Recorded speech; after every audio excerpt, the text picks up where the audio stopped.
बिस्मिल्लाहिर्रहमानिर्रहीम। अस्सलाम वालेकुम। कैसे हैं जी आप सब? उम्मीद है आप सब ठीक ठाक होंगे। आज हम मज़ेदार और लज़ीज़ सा मीठा बनाएंगे। अगर आपके घर मेहमान अचानक आ जाएं तो आप इसको बना लें। ये बहुत ज़बरदस्त रेसिपी है, बहुत इजी है और इंशाल्लाह आपको बहुत ज़्यादा पसंद आएगी। क्योंकि आजकल गाजरों का भी मौसम है, बहुत अच्छी गाजरें मिल रही हैं मीठी। तो आप इस रेसिपी को ज़रूर बनाएं। ये बहुत सिंपल है, सिर्फ इसमें 2 से 3 चीज़ें डलती हैं। आप इसको वैसे भी घर में बना के रख सकते हैं और आप इसको खाएं, इंजॉय करें, दावतों में बनाएं, इंशाल्लाह आपको बहुत अच्छी लगेगी। तो आइए स्टार्ट करते हैं। बिस्मिल्लाहिर्रहमानिर्रहीम। यहाँ पे मैंने फ़्रेश दूध 3 केजी जो है वो बॉईल कर लिया है अच्छे से। आपने 3 किलो दूध ले लेना है और उसको अच्छे से बॉईल कर लेना है। आप मार्केट से डब्बे वाला दूध मत लीजिएगा, जो पैकेट दूध होता है। रिकमेंड आपको यही करूँगी कि आप फ्रेश दूध लें। उसके बाद आपने इसके अंदर 3 से 4 इलायचियों के दाने ऐड कर देने हैं। यहाँ पे मैंने आधा कप जो चावल थे वो भिगो के रख दिए हुए थे।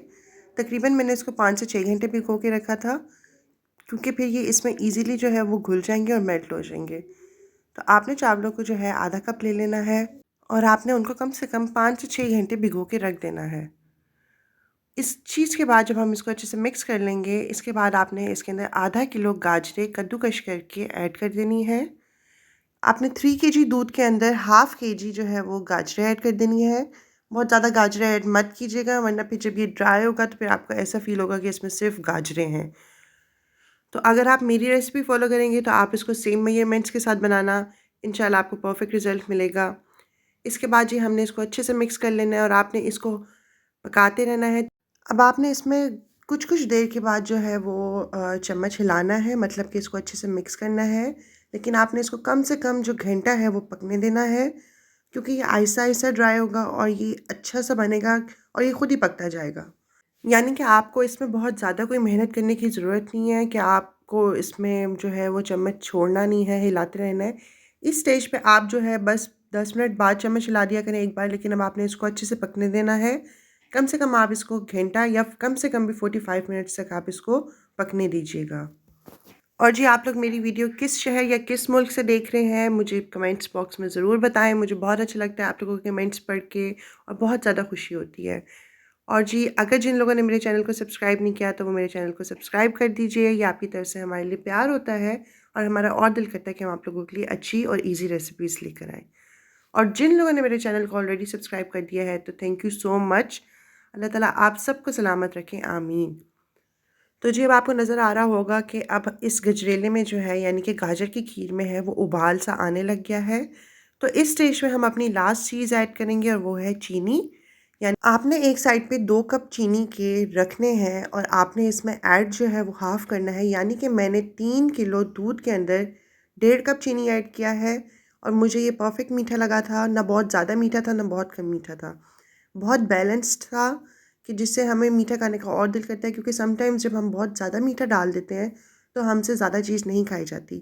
लेकिन हर बंदे की अपनी प्रेफ़रेंस होती है, तो आपने 2 कप चीनी तकरीबन अपनी मेजरमेंट्स में रखनी है, लेकिन आपने उसको डालना 1.5 कप है। अगर आपको कम लगे तो आप और ऐड कर सकते हैं।